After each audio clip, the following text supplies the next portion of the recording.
धर्माचरण ही नहीं कर रहे हैं, और धर्माचरण कर रहे हैं तो उसकी शास्त्रीय मर्यादा में नहीं कर रहे हैं, इसलिए उसका परिणाम उनको मिलता नहीं है। अब परिणाम मिलता नहीं तो वो धर्मशास्त्र की निंदा करने लग जाते कि हम तो ये किया, हमको कुछ नहीं हुआ। कैसे होगा भाई? अब शास्त्रों में लिखा है विशिखा व्युपवीतश्च यत् करोति न तत्कृतम्। सदा शिखा सूत्र से युक्त द्विजाति को होना चाहिए। द्विजाति यदि शिखा सूत्र से शून्य है तो वह जो कुछ भी शुभ कर्म करेगा यत् करोति न तत्कृतम्, जो किया है वो न किए के बराबर है। अब बताओ कौन द्विजाति? कितने ब्राह्मण जनेऊ नहीं पहन रहे हैं, चोटी भी नहीं रखा रहे हैं। कोई जनेऊ पहनते हैं तो चोटी नहीं रखाते हैं। संध्योपासन तो करना ही भूल गए। गायत्री जब एक माला भी नहीं करते। आप ब्राह्मण ही नहीं कर रहे हैं तो क्षत्रिय और वैश्यों से आप आशा कैसे कर सकते हैं? क्षत्रिय नहीं कर रहे हैं, वैश्य भी नहीं कर रहे हैं। कितने यहां भी वैश्य बैठे होंगे जिनके जनेऊ नहीं होगा। वैश्य हैं पर जनेऊ नहीं है, चोटी नहीं है। कान खोलकर सुन लीजिए, महाभारत में लिखा है 7 पीढ़ी बिना शिखा सूत्र के जिस द्विजाति कुल की व्यतीत हो जाती है वह द्विजाति कुल चांडाल कुल हो जाता है। अभी भी इस देश में 7 पीढ़ी नहीं बीती होंगी, इसलिए आवश्यकता है।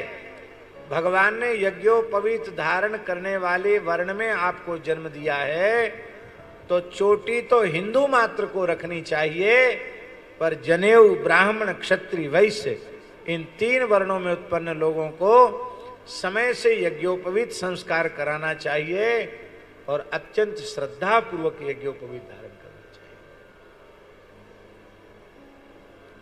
फिर आप करो, कैसे नहीं होगा?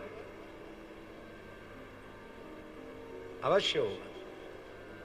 कोई भी स्तोत्र, कोई भी जप, कोई भी अनुष्ठान पूर्ण फलदायी है। यदि उसको उसकी मर्यादा में किया जाए तो पूर्ण फलदायी है। एक क्षत्रिय परिवार के सज्जन, उन पर कोई पता नहीं कौन सा प्रकोप हुआ, दैवी प्रकोप या कोई भौतिक संकट आया उनके ऊपर कि उनकी नेत्र ज्योति जाने लगी। एक आंख पहले बिल्कुल उसकी ज्योति चली गई, दूसरी भी बिल्कुल जाने के कगार पर थी। दक्षिण में शंकर नेत्रालय है, चेन्नई में है, आंख का बहुत बड़ा हॉस्पिटल है। वहां भी गए लेकिन उन्होंने कहा कि हम बचा नहीं सकते। उनके लोग आए, परिवार के लोग, पूज्य गुरुदेव भक्तमाली जी के पास, बोले महाराज ये नौकरी करते हैं, नौकरी छूट जाएगी और छोटे छोटे बच्चे हैं और कोई साधन नहीं है, ये नेत्रहीन हो जाएंगे तो बच्चों का क्या होगा? तो महाराज अब डॉक्टरों ने तो, जो सबसे बड़े आंख के डॉक्टर थे, उन्होंने हाथ खड़े कर दिए। अब आप आशीर्वाद दीजिए ये ठीक हो जाए। तो हमारे महाराज जी ने कहा कि पंडित जी आप धर्म संघ वाले गुरु जी के यहाँ पढ़ने जाते हैं, गुरु जी को बता देना, उनसे कोई अनुष्ठान पूछ लेना। ठीक है। हम गुरु जी के यहाँ पढ़ने जाते थे तो हमने पूज्य धर्म संघ वाले गुरु जी से पूछा, नाम आप सब उनका जानते होंगे? नहीं जानते। वृंदावन में ऐसे अद्भुत महापुरुष थे जो कम से कम 12-13 घंटे रोज पढ़ाते थे। और धर्म सम्राट पूज्यपाद स्वामी श्री करपात्री जी महाराज कहते थे, कलिकाल में विशुद्ध ब्राह्मण का दर्शन करना हो तो पंडित श्री राजवंशी द्विवेदी जी का दर्शन करना चाहिए। हमको 12-13 वर्ष तक उनके चरणों में बैठकर पढ़ने का अवसर मिला। सनातन धर्म का कोई ऐसा ग्रंथ नहीं था न्याय व्याकरण वेदांत पूर्व मीमांसा उत्तर मीमांसा, जिस ग्रंथ को वो बिना देखे न पढ़ा सके। रात्रि को 2 बजे गुरुजी जग जाते थे। 24 घंटे में एक समय आहार लेते थे, रात्रि को केवल दुग्ध लेते थे। पूरे जीवन 1100 गायत्री का जप किया उन्होंने। त्रिकाल संध्या, बहुत पवित्र आत्मा थी। तो हम गुरुजी के पास गए, उनके गुरुजी ऐसी ऐसी समस्या है। गुरुजी बोले उपाय तो है,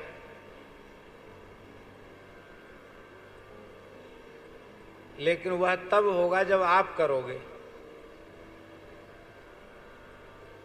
क्योंकि तुम्हारे ऊपर हमें विश्वास है, तुम करोगे तो हो जाएगा। ठीक है गुरुजी, वैसे तो कोई सकाम अनुष्ठान हम करते नहीं, आपकी आज्ञा कर देंगे। तो गुरुजी ने विधि बताई, 41 दिन का अनुष्ठान करना है। पंचांग देख करके मुहूर्त बता दिया और गाय के गोबर से थोड़ा स्थल लीप करके उसमें ताम्रपात्र रख करके षटकोण लग करके उसमें प्रणव या ह्रीं जो सूर्य का बीज है वो अंकित करके फिर उनका सूर्य भगवान का उसी में पूजन करना और खड़े होकर 12 पाठ आदित्य हृदय स्तोत्र के करना। प्रातः 12 मध्याह्न 12 सायं और उतने ही संख्या में चाक्षुषी विद्या के पाठ करना। यही अनुष्ठान।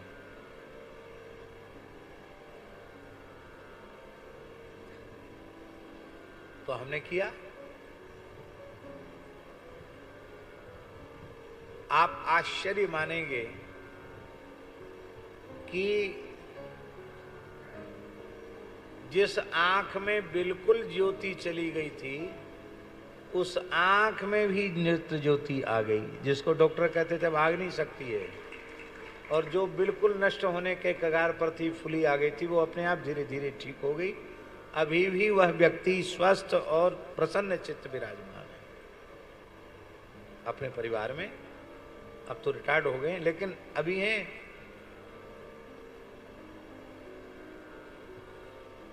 तो गुरुजी ने सुनाया कि ये अनुष्ठान हमारे गुरुजी महाशय जी के द्वारा बताया हुआ है। काशी में पूज्य गुरुजी महाशय गुरुजी थे, जो उस समय के अभिनव पाणिनि कहे जाते थे, षडंग वेद के बड़े विद्वान थे। महाशय गुरुजी, महाशय जी की परंपरा है, उनसे पढ़े थे गुरुजी। बोले उनकी एक छोटी बिटिया थी, उसकी आंख की ज्योति चली गई, दोनों ज्योति, आंख बिल्कुल अंधी हो गई। इतनी अंधी हो गई कि उसको लाइट जले तो भी पता न चले, सूर्योदय हो तो भी पता न चले। अंग्रेजी जमाना था, तो अंग्रेज डॉक्टर के पास ले जाना पड़ा उसको।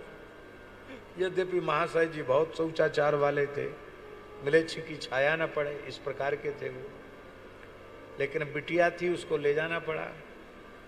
अंग्रेज डॉक्टर था, उसने चेकअप किया और उसने कहा इसकी आंख समाप्त हो गई, अब इसको लाना बेकार है। हाँ, इसकी पीड़ा कम हो जाए इसके लिए दवाई दी जा सकती है, बाकी अब आंख की ज्योति फिर से आने वाली नहीं, ये खत्म हुई इसकी आंख। तो वहां से लौट के आए तो सब लोग घर में रो रहे थे। तो महाशय गुरुजी ने कहा क्यों रो रहे हो? बोले डॉक्टर ने कह दिया बंदी हो गई, अब इसकी आंख नहीं आएगी। तो महाशय जी बोले डॉक्टरों पर विश्वास है, दवाओं पर विश्वास है, धर्मशास्त्र पर विश्वास नहीं हो तो क्या होगा? नेत्र के अधिष्ठात्र देवता भगवान सूर्य हैं। यदि सूर्योपासना ठीक से की जाए तो इसकी नेत्र ज्योति आ जाएगी, पर कोई करे बहुत निष्ठापूर्वक तो आ जाएगी। तो गुरुजी कहते थे, हम विद्यार्थी थे गुरुजी के, हमने कहा गुरुजी हमारी बहन है, आपकी पुत्री है, मेरी बहन है, हम करेंगे अपनी बहन के लिए, आप जैसे कहोगे कठोर से कठोर अनुष्ठान हम करेंगे। तो यही अनुष्ठान महाशय जी ने 41 दिन का बताया और बोले हम 22वां दिन चल रहा था कि वो बहन जो गुरुजी की बिटिया थी उसको प्यार में बिन्नी कहते थे, बिन्नी। तो बिन्नी खटिया पर बैठी थी, तो उसने कहा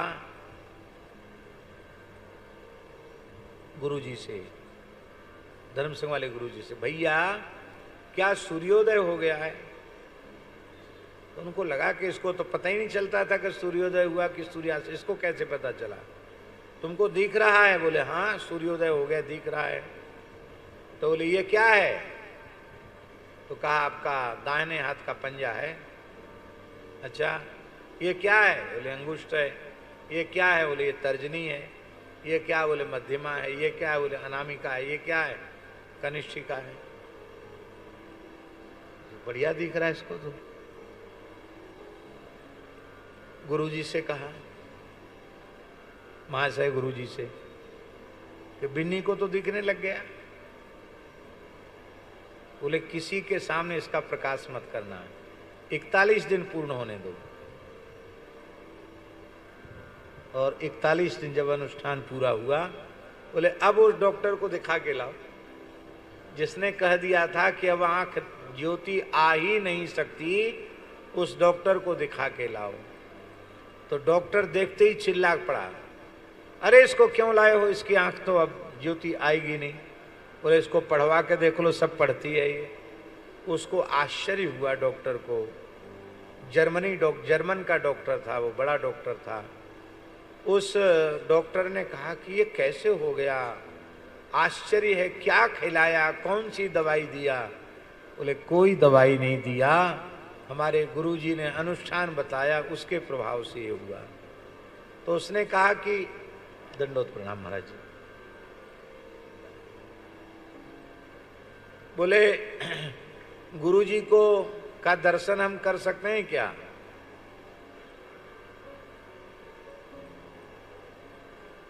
तो बोले गुरुजी से पूछना पड़ेगा, गुरुजी से पूछना पड़ेगा दर्शन कर सकते हैं कि नहीं। गुरुजी से पूछा, बोले संभव नहीं है, क्योंकि म्लेच्छ संभाषण नहीं करते थे वो। बोले हम दशाश्वमेध पर स्नान करके सवेरे आते हों संध्योपासन करके, तो उस डॉक्टर को बोल देना दूर से दर्शन कर सकता है, हम उसकी तरफ देखेंगे नहीं, उससे बातचीत नहीं करेंगे।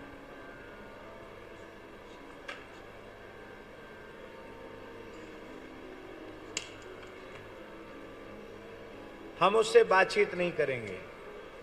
तो गुरुजी कहते थे, धर्म संघ वाले गुरुजी, की ठंडियों का समय था और वो जर्मनी डॉक्टर गुरुजी स्नान संध्योपासन करके आए, भोर में कोहरा पड़ रहा था और वो आया, उसने जैसे ही महाशय जी को आते हुए देखा तो अपना हेड उतार दिया, अपने जूते उतार दिए उस डॉक्टर ने, और दूर से धरती पर लौट कर साष्टांग प्रणाम किया और गुरुजी उसकी तरफ बिना देखे आगे बढ़ गए। कहते ये दृश्य हमने अपनी आंखों से देखा।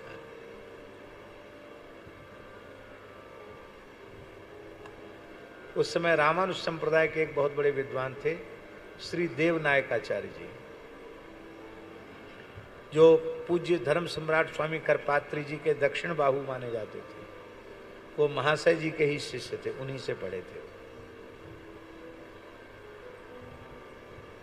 महाशय जी के शिष्य, हमारे धर्म संघ वाले गुरु जी भी महाशय जी के शिष्य थे, उनसे पढ़े थे। ये बात हम इसलिए कह रहे हैं कि हमारे यहाँ जो कुछ लिखा है वह सर्वथा सत्य है, उसमें मिथ्या की कल्पना मत करना। बाकी जिस मर्यादा से हमें करना चाहिए उस मर्यादा से हम नहीं करते। केवल भागवत का मूल पारायण सविधि कर दिया जाए तो असाध्य कार्य भी सिद्ध हो जाएगा।